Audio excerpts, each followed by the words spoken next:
ناظرین السلام علیکم ورحمۃ اللہ وبرکاتہ۔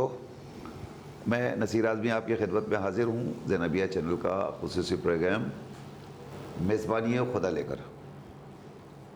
یہ وہ پروگرام ہے جو آپ کی خدمت میں روزانہ زینبیہ چینل پر براہ راست نشر کیا جاتا ہے شام کو 5 بجے سے 6 بجے تک۔ اس پروگرام کا مقصد صرف ہمارے ناظرین کے ان مسائل کا حل پیش کرنا ہے جو ان کے ذہن میں ماہ مبارک سے متعلق ابھرتا رہتا ہے۔ سوالات بہت سارے ہوتے ہیں، جوابات حاصل کرنا ہمارے لیے ممکن نہیں ہوتا۔ اکثر کتب بینی کے بعد بھی، رسائل دیکھنے کے بعد بھی ہم مسائل کو نہیں سمجھ پاتے۔ ضرورت ہے کہ کوئی نہ کوئی عالم دین ایسا ہو جو ہمارے مسائل کا حل ہمیں پیش کر سکے۔ زینبیہ چینل نے آپ کی اسی ضرورت کو محسوس کرتے ہوئے یہ کوشش کی ہے کہ آپ براہ راست ہم سے سوال پوچھیں۔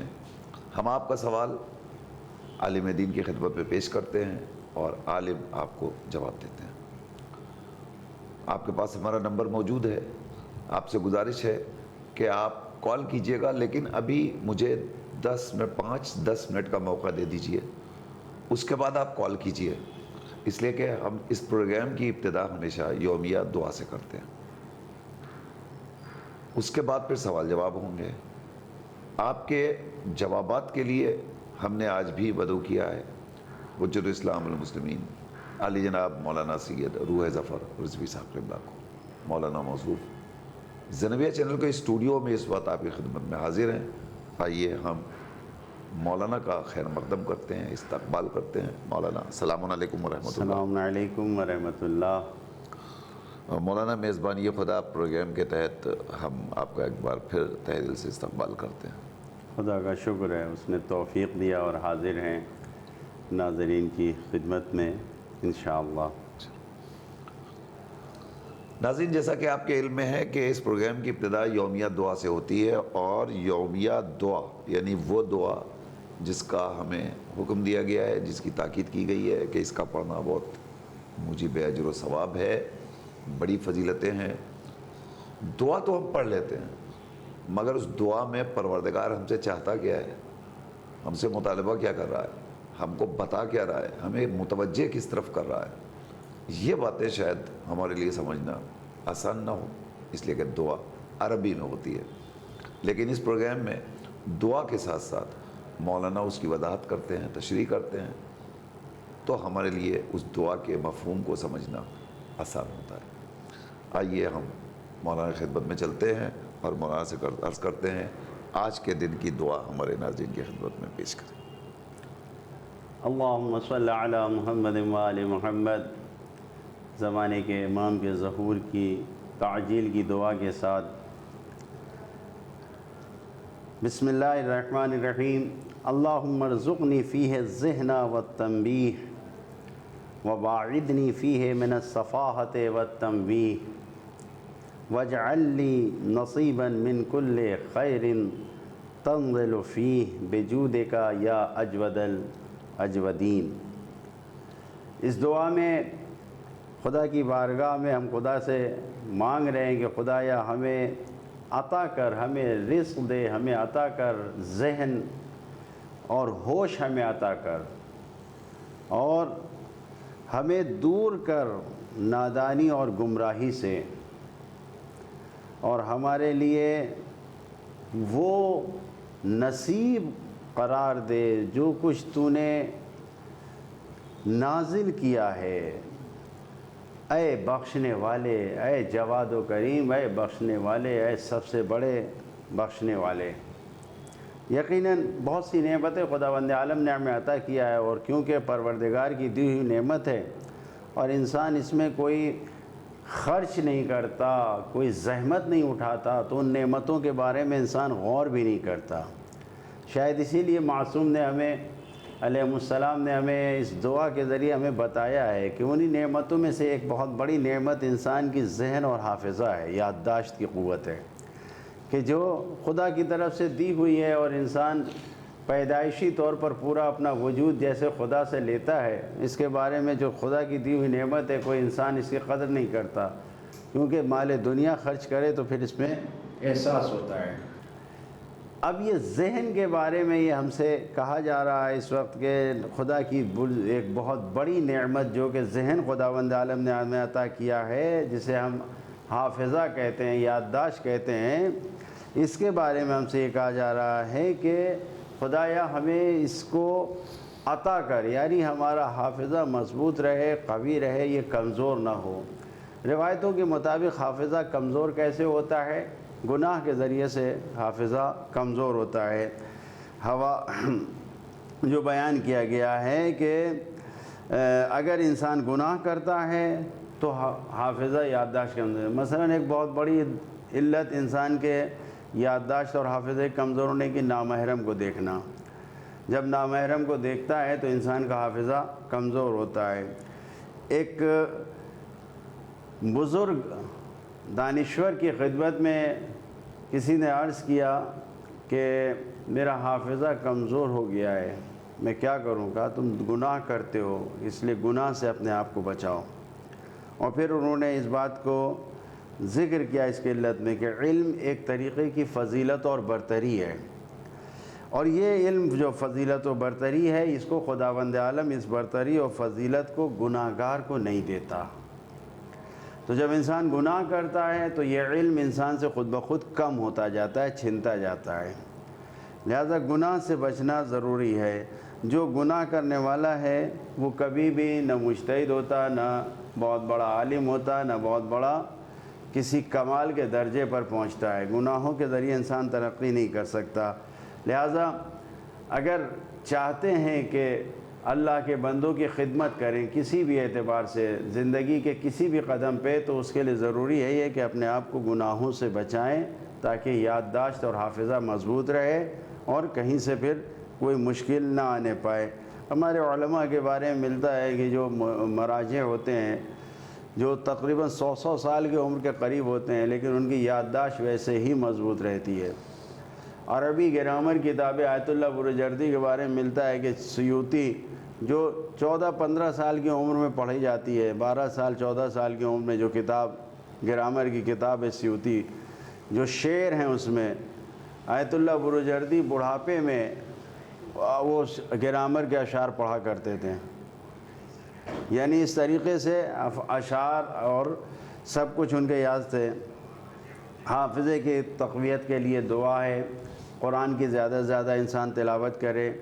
مفاتیح الجنان میں دعا ہے حافظے کے لیے، سبحان من لا یعتدی علی اہل مملکتہ، سبحان من لا یاخذ علی اہل الارض بانوال نضاف، سبحان الرؤوف الرحیم، اللہم اجعل لی فی قلبی نورا و بصرا و فہما و علما انک علی کل شیء قدیر۔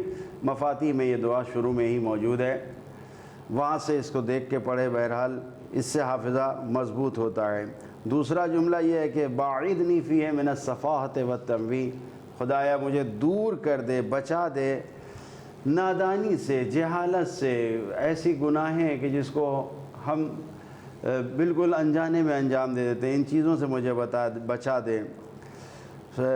جو واقعاً بیوقوفی کی باتیں ہوتی ہیں، غیبت نہ کریں، جھوٹ نہ بولیں، بے عقلی اور بچگانہ حرکتیں نہ کریں، ان چیزوں سے بچا دے۔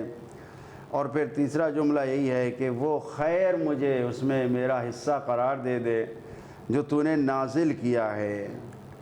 یقیناً خیر انسان کو اسی وقت ملے گی کہ جب انسان اپنے آپ کو گناہوں سے، برائیوں سے دور رکھے گا، اور اس کے لیے بہت بڑا ذریعہ انسان کو ان چیزوں سے بچنے کے لیے کہ انسان شیطان سے اپنے آپ کو دور رکھے۔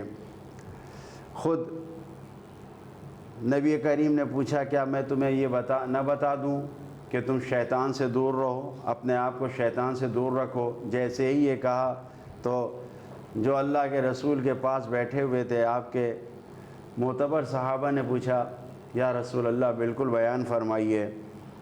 آپ نے کہا کہ روزہ رکھو، اس لیے کہ روزہ رکھنے سے شیطان کا چہرہ سیاہ ہو جاتا ہے، شیطان دور ہو جاتا ہے۔ تو یہ فرمایا۔ بہترین خیر اور برکت کا کام روزہ رکھنا ہے۔ روزہ رکھنے سے شیطان کا چہرہ سیاہ ہوتا ہے، اور پھر انسان جن خیر و برکت کو آج کے دن طلب کر رہا ہے اپنے خدا سے کہ جو تو نے خیر نازل کیا ہے، اس کو حاصل کرنے کا ایک بہترین ذریعہ یہ ہے کہ انسان روزہ رکھے۔ روزہ بہترین خیر ہے، اور اس کے ذریعے سے انسان خیر و بھلائی تک پہنچ سکتا ہے۔ بہرحال یہ جو جملہ ہے کہ وَاجْعَلْ لِي نَصِيبًا مِّن كُلِّ خَيْرٍ تُنزِلُ فِيهِ بِجُودِكَ یا اجود الاجودین، کہ یقیناً خدا کی طرف سے ساری عطائیں ہیں، اور بہترین عطا یہی ہے کہ انسان اللہ کی نعمتوں سے خود کو محروم نہ کرے، کیونکہ خدا کی طرف سے کوئی رکاوٹ نہیں ہے۔ مَا كَانَ عَطَاءُ رَبِّكَ مَحْظُورًا، اللہ کی عطا میں کوئی رکاوٹ نہیں ہے۔ یہ انسان ہے کہ کسی نہ کسی کوتاہی اور گناہ کی وجہ سے اپنے آپ کو دور کر لیتا ہے رحمت خدا سے، اور پھر محروم ہو جاتا ہے، مایوس ہو جاتا ہے۔ بہترین خیر اس ماہ میں، اس مہینے میں اور ماہ رمضان کے دنوں میں یہی ہے کہ انسان اپنے آپ کو اس طریقے سے آمادہ کرے، تیار کرے کہ رحمت خدا سے خود کو دور نہ کرے، اور تمام خیر و برکات کو اپنے شامل حال کرے۔ جزاک اللہ۔ تو ناظرین، آپ نے دیکھا کہ مولانا نے آج کی تاریخ کی جو دعا تھی، اس دعا کی تلاوت کرنے کے بعد اس کی مفصل تشریح فرمائی، اور یقیناً پروردگار عالم کا جتنا بھی شکر ادا کیا جائے وہ کم ہے۔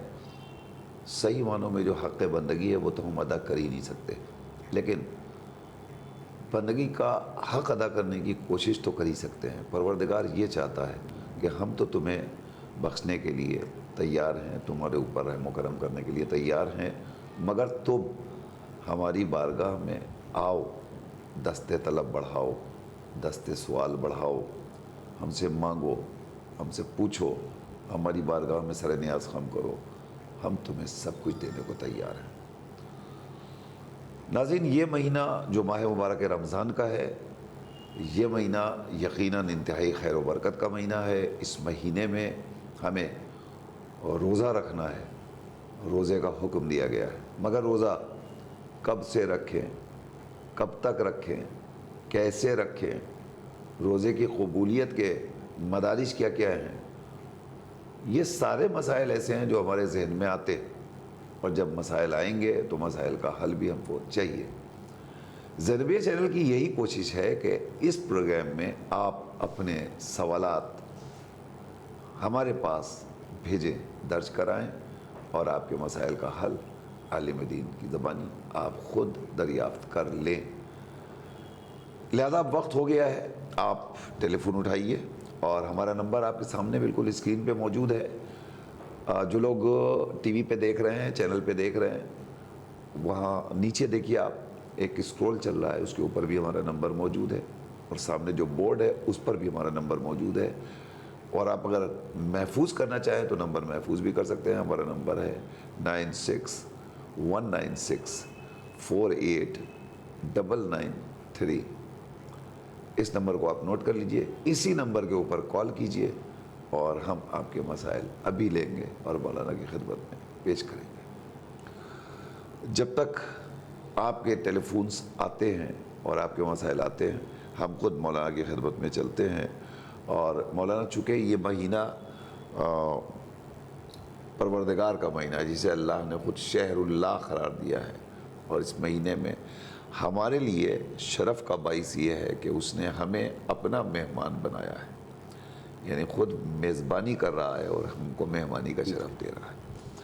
میں اس پروگرام کی ابتدا میں یہ چاہتا ہوں کہ تھوڑے سے اشعار صرف سماعتوں کے محظوظیت کے لیے عرض کروں، اور اس وقت تک انشاءاللہ کال آ جائے گی تو ہم کال لے لیں گے کہ عشق خالق ہے حیات جاویدانی کے لیے، عشق خالق ہے حیات جاویدانی کے لیے، بندگی بھی لازمی ہے زندگانی کے لیے، اور اس سے بڑھ کر اور کیا ہو روزہ داروں کا شرف، اس سے بڑھ کر اور کیا ہو روزہ داروں کا شرف، ہم کو قدرت نے چنا ہے میزبانی کے لیے، واہ، ہمارا انتخاب کیا ہے اس نے کہ ہم اس کے میزبان بنیں، ہم اس کے مہمان بنیں، وہ ہمارا میزبان بنے۔ ظاہر ہے کہ مہمانوں کے بھی بہت سے فرائض ہوتے ہیں، اور ہمیں اپنے میزبان کی بارگاہ میں ایک سچا اور کھرا مہمان بن کر ثابت ہونا ہے۔ اس کے لیے یہ ماہ مبارک سب سے اہم مہینہ اور سب سے اہم دن ہے، جس کے لیے خود پروردگار کہہ رہا ہے لعلکم تتقون، ہم چاہتے ہیں کہ تم متقی بن جاؤ، پارسا بن جاؤ، گناہوں سے بالکل پاک اور صاف بن جاؤ، اسی لیے روزے کا حکم دیا گیا ہے۔ آئیے مولانا سے ہی ہم دریافت کرتے ہیں اس حوالے سے، اور آپ سے گزارش ہے کہ آپ ٹیلی فون اٹھائیے اور کال کیجئے، اپنے مسائل پوچھیے، ہم آپ کے سوال کا انتظار کر رہے ہیں۔ مولانا، اس روزے کی جو فقہی حیثیت ہے، میں چاہتا ہوں کہ اس حوالے سے ضرور گفتگو کی جائے، لیکن ہمارے پاس ایک کال آ گئی ہے تو ہم یہ کال پہلے ریسیو کر لیں آپ کی اجازت سے۔ ہلو ہلو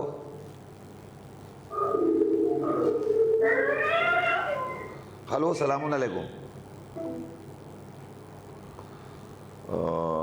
ناظرین، آپ کال کیجئے تو میں اس کے پہلے بھی بار بار آپ سے کہہ چکا ہوں، شاید آپ کو یاد ہوگا، پھر آپ کو یاد دلا دوں مزید کہ جب آپ کال کیجئے تو اس وقت اپنے ٹیلی فون کی آواز کو بند کر دیجئے، اور نیٹ میں آپ ہیں کہ نہیں اسے ضرور دیکھ لیجئے۔ اگر موبائل سے کر رہے ہیں تو آپ کا نیٹ میں ہونا ضروری ہے، تبھی آپ کی آواز کلیئر آئے گی۔ اور گھر میں اگر آس پاس بچے ہیں، پہلے انہیں خاموش کرا دیجئے، اس کے بعد کال کیجئے تو آپ کا مسئلہ اور آپ کا سوال ہم آسانی سے سن سکیں۔ پلیز اس کا خیال رکھیے۔ جی حضور، جیسا کہ میں نے آپ سے پوچھا تھا کہ اس روزے کی فقہی حیثیت کیا ہے؟ فقہی حیثیت یہی ہے کہ خداوند عالم نے اپنے بندوں کی قربت کے لیے کہ بندے خداوند عالم سے قریب ہو سکیں، اور وہ بھی با تقویٰ ہو کر، اس لیے کہ خداوند عالم تمام اعمال کو تقویٰ کے ساتھ قبول کرتا ہے۔ انما یتقبل اللہ من المتقین، خدا جو اپنی بارگاہ میں قبول کرتا ہے وہ تقویٰ کے ساتھ قبول کرتا ہے۔ تو روزے کو خاص کر کے تمام اعمال کی قبولیت کے لیے جو اہم شرط رکھی ہے، وہ روزے میں خاص پہلو پایا جاتا ہے، وہ تقویٰ کا، کہ روزہ رکھو تاکہ متقی پرہیزگار بن جاؤ۔ ایک کال لے لو۔ بسم اللہ۔ ہلو، جی بیٹا، السلام علیکم۔ السلام علیکم انکل۔ وعلیکم السلام بیٹا، جی انکل، میرے کو ایک کوشچن پوچھنا ہے۔ جی پوچھیے۔ انکل، میرے ایگزام چل رہے ہیں، تو میں اگر روزہ نہیں رکھوں گی تو مجھے کوئی گناہ تو نہیں ملے گا؟ ٹھیک ہے بیٹا، پہلے آپ اپنی عمر بتلائیے۔ میری عمر 10 سال ہے۔ 10 برس ہے، ٹھیک ہے۔ اور ایگزام آپ کا کتنے بجے ہوتا ہے؟ میرا ایگزام 8 بجے سے 10 بجے تک کا رہتا ہے۔ اچھا ٹھیک ہے، چلیے آپ کہاں سے کال کر رہی ہیں بیٹا؟ کہاں رہتی ہیں آپ؟ جی، آپ کہاں سے کال کر رہی ہیں؟ میں میرا روڈ سے کال کر رہی میرا روڈ سے، ٹھیک ہے بیٹا، ابھی مولانا آپ کو جواب دیتے ہیں، آپ سنیے جواب اپنا، ٹھیک ہے؟ اور کوئی سوال ہوگا تو آپ پھر کال کر سکتی ہیں۔ خدا حافظ۔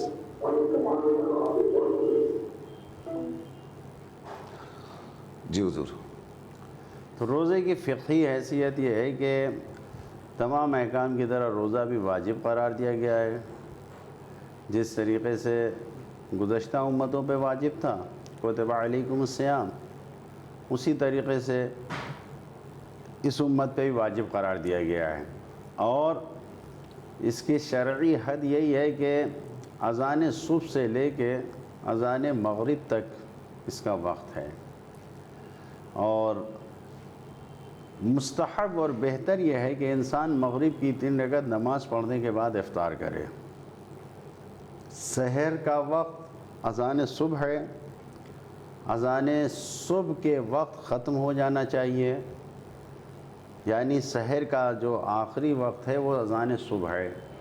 اب اگر کسی شہر میں مثلاً بمبئی جیسے شہر میں یہاں پر کیلنڈرز اور ان لوگوں نے وقت معین کر دیا ہے سحر کا، تو اذان صبح سے 15 منٹ پہلے سحر کا وقت معین کیا گیا ہے، وہی واقعاً حقیقتاً سحر کا آخری وقت ہے۔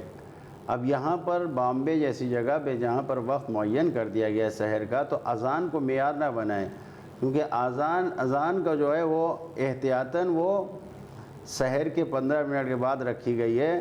اصل وقت جو ہے وہ اذان صبح سے 15 منٹ پہلے یعنی سحر ترک ختم سحر کرنے کا کا ہے، ترک سحر کا وقت ہے، اور روزہ شروع ہو جاتا ہے۔ اور روزہ کھولنے کا وقت بھی بہتر اور سنت یہی ہے کہ انسان نماز مغرب کے بعد 3 رکعت نماز کے بعد کھولے۔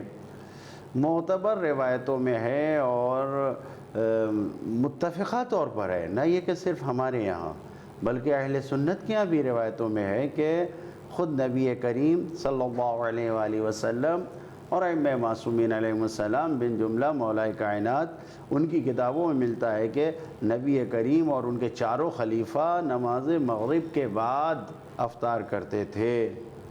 تو اب یہ 2 کھجوریں لے کے جلدی جلدی روزہ کھول لو، یہ نہ اہل بیت کے یہاں ہے اور نہ ہی اہل سنت کے یہاں ہے، دونوں کے یہاں نہیں ہے۔ یہ معاویہ کے دور میں شروع کیا گیا اور اس طریقے سے کہ بالکل آخر وقت تک جو ہے وہ سحر بھی رہتی ہے اور بہت جلدی روزہ کھولا بھی جاتا ہے، ورنہ یہ خود مسلمانوں کے درمیان بھی نہیں ہے۔ اب رائج اسی کو کر دیا گیا، یہ ستم ظریفی ہے، ورنہ بہتر یہی ہے کہ اذان مغرب کے بعد روزہ کھولا جائے۔ لیکن اب کسی کو بہرحال پریشانی ہو رہی ہے تو اذان کے وقت بھی مغرب کے روزہ کھولا جا سکتا ہے۔ اگر ہم روزہ کھولنے میں تھوڑی تاخیر کر دیں تو کیا اس سے روزے پہ کوئی اثر پڑتا ہے؟ بالکل کوئی اثر نہیں پڑتا ہے، کوئی اثر نہیں ہے۔ روزہ خود بخود کھل جاتا ہے، جیسے ہی اذان کا وقت ہوا روزہ کھل جاتا ہے۔ جی السلام علیکم۔ وعلیکم السلام۔ مولانا میرا سوال یہ ہے کہ ہم باہر سے پڑھائی تو اذان چالو تھی جی ظہر کی، تو اس وقت ہمیں پہلے واجب نماز پڑھنا چاہیے یا نافلہ پڑھنا چاہیے؟ ٹھیک۔ اور دوسرا سوال ہے کہ جو ہم فطرہ اور کفارہ وغیرہ نکالتے ہیں جو، تو کوئی غریب ہے لیکن غیر شیعہ ہے تو کیا اس کو دے سکتے ہیں؟ ٹھیک جی، بہتر۔ خدا حافظ۔ ابھی مولانا جواب دیں گے آپ کو انشاءاللہ۔ تو اس میں یہ شرط نہیں ہے، اجرت نہیں کرنا چاہیے، اور جب وقت ہو جائے گا تو اپنے آپ ہی ختم ہو جائے گا، خود روزہ تو اس کھل میں گیا، کھانے پینے کی کوئی پابندی نہیں کوئی ہے، کچھ نہیں ہے، نہ کھائیے تو بھی روزے کا وقت ہو گیا تو روزہ ختم ہو گیا۔ بالکل روزہ کھل گیا۔ جی روزہ اپنے آپ ہی ختم ہو بعض گیا۔ جگہوں پر خرافات ہی کہا جائے کہ 48 گھنٹے کا روزہ رکھا جاتا ہے، البتہ ماہ رمضان میں نہیں، ایسے ہی منت کا۔ تو یہ سب منت فضول ہے، جو شریعت کے دائرے میں نہیں ہے وہ فضول ہے، کہ 24 گھنٹہ پہلے مثلا صبح سے شام رکھا اور پھر اس کے بعد صرف نمک لیا، یہاں تک کہ پانی بھی نہیں پیا، اور پھر اس کے بعد پوری رات ویسے ہی رکھ کے دوسرے دن پھر روزہ رکھا پورا، پھر اس طریقے کی منت، تو یہ فضول ہے، یہ سب شریعت میں نہیں ہے، یہ سب بدعت ہے۔ واہ جی۔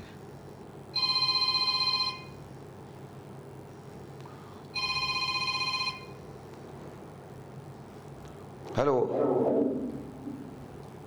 جی السلام علیکم۔ کیا میری آواز نہیں پہنچ رہی ہے آپ کے پاس؟ جی معاف کیجیے گا، آپ دوبارہ کال کیجئے، شاید میری آواز آپ تک نہیں پہنچ رہی ہے۔